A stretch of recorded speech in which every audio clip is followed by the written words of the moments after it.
Okay, so I feel like I know why Mattel did not make the Barbie movie villains into dolls, because they're freaking detailed. Detailed.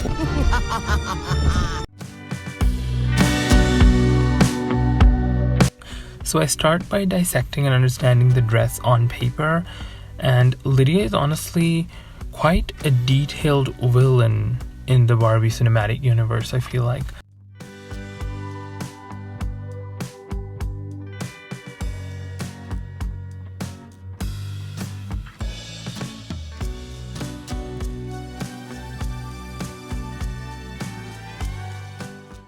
She has belts, she has ropes, vambraces, her flute is quite fancy, and it took me a little time to understand the shape of the flute actually. For the body, I'll be using this modern fashionista body, which has the flat feet. Oh, I actually hate these. I'll cut the feet, and the head, a tragedy struck, and you'll see later in the video.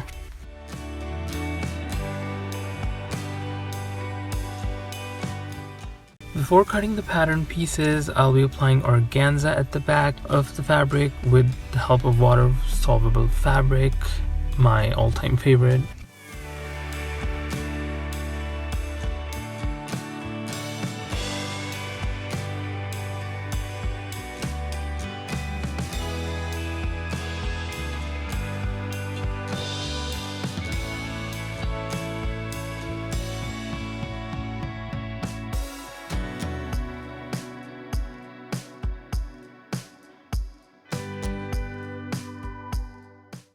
The sleeves, oh gosh, these were difficult. They are velvet, and I did the organza thing on these as well, and they're also quilted with thick material. The pattern pieces are all prepared, so now sewing time.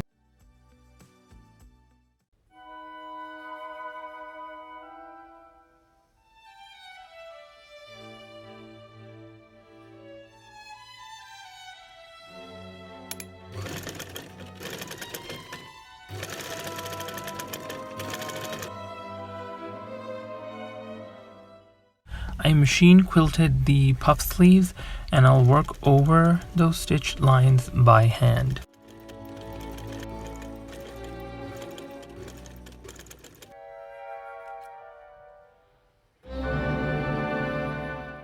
Okay, so this is what I do. I twist 2 strands of thick silk threads. I twist each strand in one direction and pass it on the other side so that a steady rope effect is created. This way it won't open. Otherwise, if you don't twist them in the same direction, they will open up and the twist won't be created. I'll hand stitch these ropey threads onto the puffy sleeves, and all this made these sleeves so thick, which actually shouldn't be the case for doll scale, but you know, things I do for love.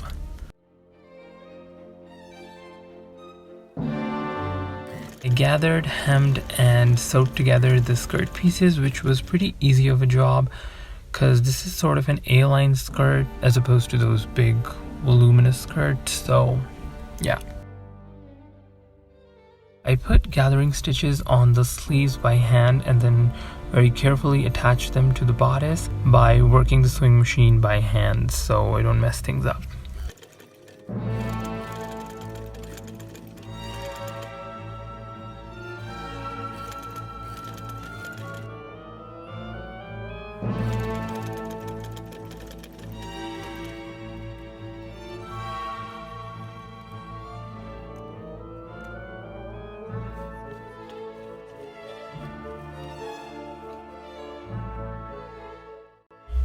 Usually you place a lining on the inside, but in this case I hand finished the bodice edge because the top was a little heavier and didn't want it to bulk it up even more.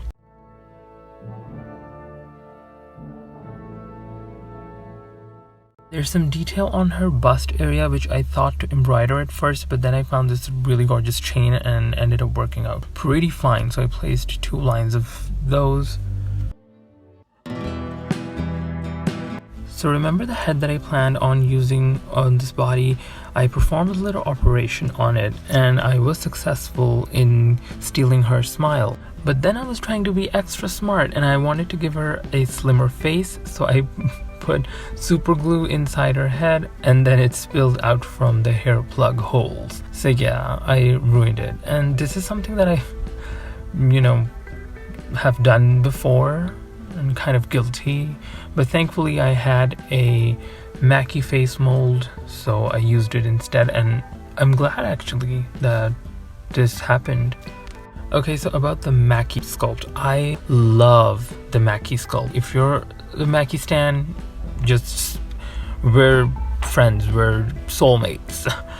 And Mackie and Generation are like top tier for me. Like both come at number 1 for me. There is no like number 1, 2.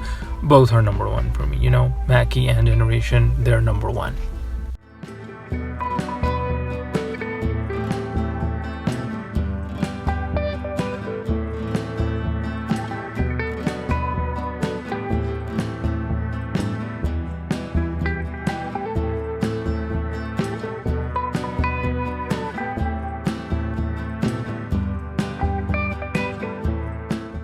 So for the face paint, I usually do use thinner layers of acrylic paint, but for the brow bone eyeshadow area, I thin down that paint even more.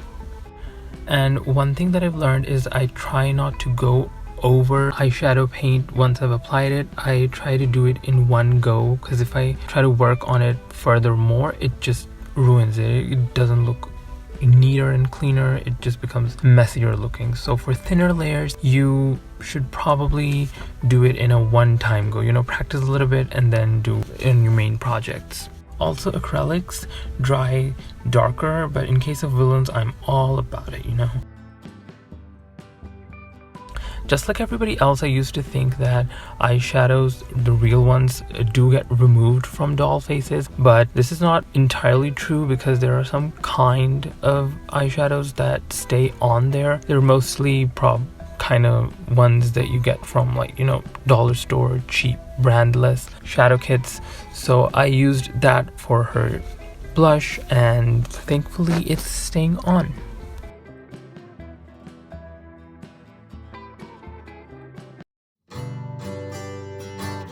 So for the flute, I'm using this foamy clay. I wouldn't prefer to use this, but this is what was available to me. So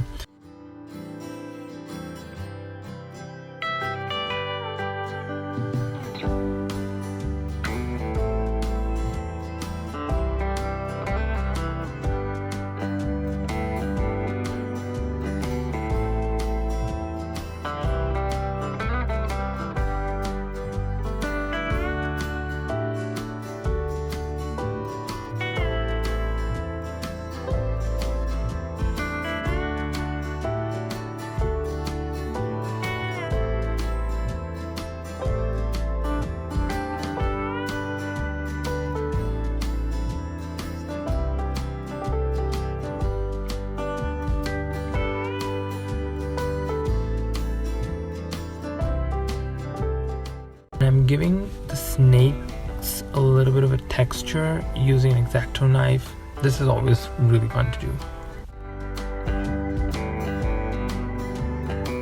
For the vambraces, I used the same clay. I made it flat and smooth and cut the shapes out, and then with a 2-pointed screwdriver, I sculpted the diamond-ish shapes on top of it.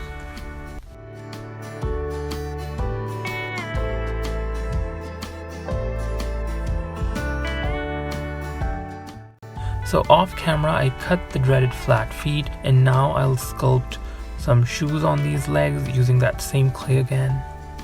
I'm not the best at sculpting, but lately I've been wanting and trying to get better because of these projects, because there will be more coming, so why not?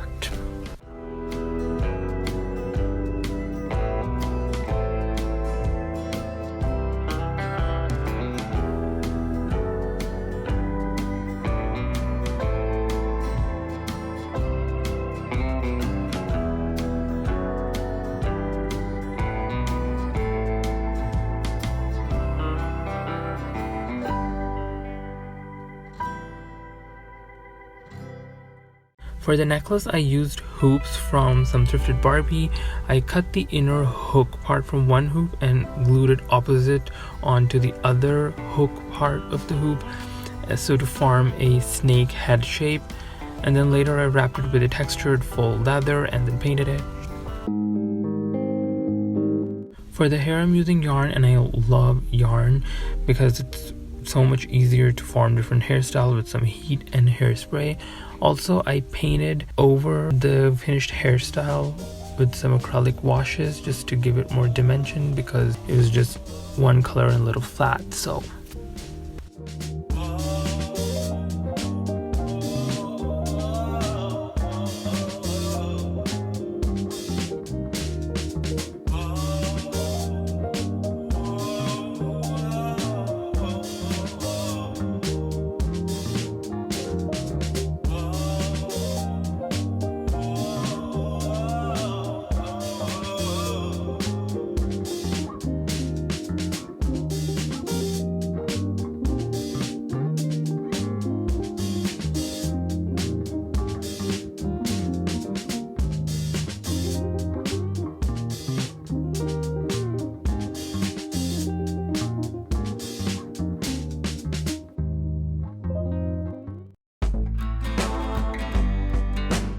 now I'm painting the sculpted objects, and I did a couple of layers, and we're moving towards the reveal.